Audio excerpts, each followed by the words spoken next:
Today, we're going to be taking a look at a huge update to the G&G ETU upgrade kit from Perun.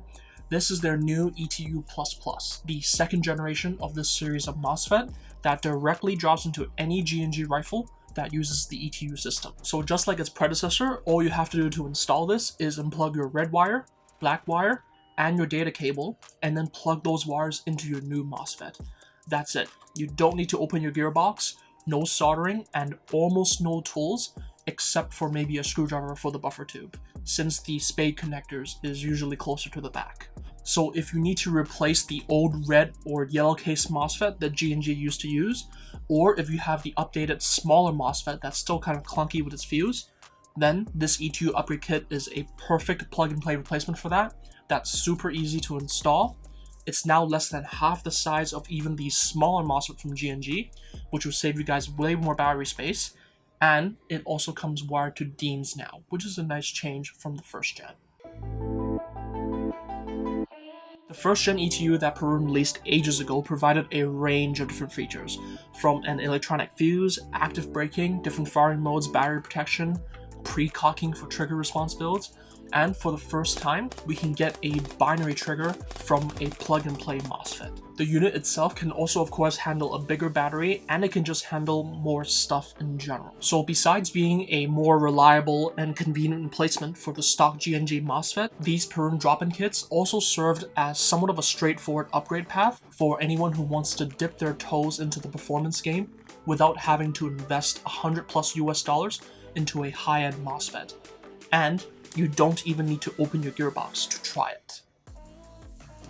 Now, what this second gen ETU++, which I'm just going to call the second gen from now on, it essentially does the same thing as the first gen ETU, except that it takes it one to several steps further, depending on how you look at it. First off, it still has all the usual features that you expect, like the battery protection, the electronic fuse, and the general stuff. Except that Perun now made it so that you can adjust your active braking up to 5 levels instead of just turning it on and off like the first gen, which is a huge improvement. On top of that, you can also now adjust your pre-cocking up to 8 levels instead of just 5, which gives us way more flexibility for fine-tuning your pre-cock and for stabilizing your pre-cock on different setups. And they also threw in rate of fire control up to 5 levels and a DMR mode for all you realism wannabes. So far, I've been testing this in my stock PCC9 for about a month or so. My semi is set to precock, and my auto is set to semi without precocking. This way, I don't have to keep turning the setting on and off every single time to reset the piston.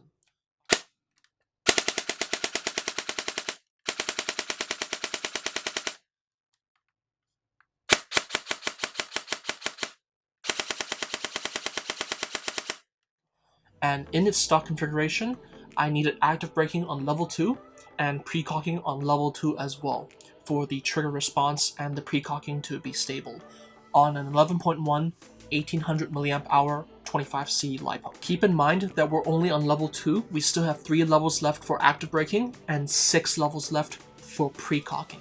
So there's plenty of headroom left to account for faster builds, and it's more flexible in general for other types of builds. So you should be able to find your settings pretty easily. And speaking of settings, the ETU++ actually uses lights now to indicate what setting you are on, just like the Aster. So if you're new to this stuff, and if you prefer to have something visual to see what your settings are like, you can just basically play around with this as much as you want. In that sense, it's a little bit more beginner friendly, but I think I still prefer the sound method, personally. And just like before, they still provide you a card with all the settings, just like before. This is the one for the AB version, which I'll talk about in just a second.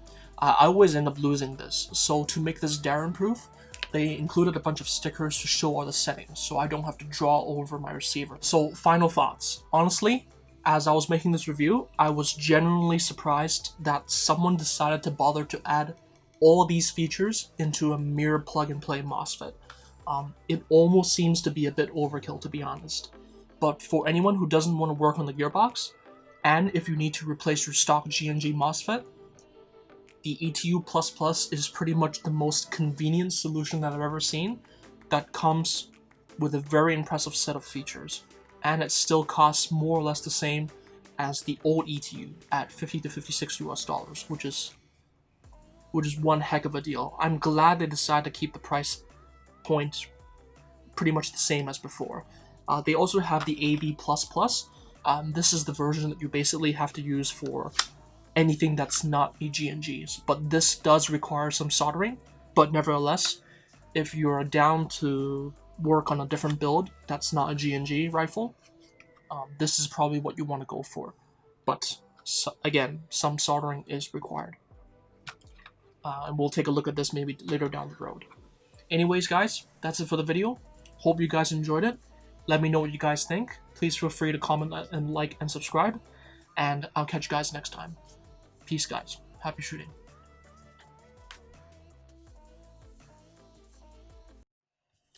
So this is my generic setup for now.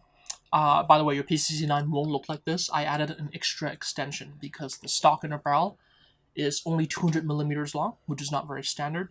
So you can only get like 220 or 219. So that's what I have inside here, and my inner barrel is actually perfectly flush right up to the tracer. So I'm using a slightly longer inner barrel. But the sacrifice is that it kind of ruins the look. As you can tell, it has this like extra 1 inch of barrel, which doesn't look that nice, but it's okay. It's meant to be a 9mm carbine anyways, so I don't mind it looking a bit weird. It's also easier for me to turn on the tracer unit.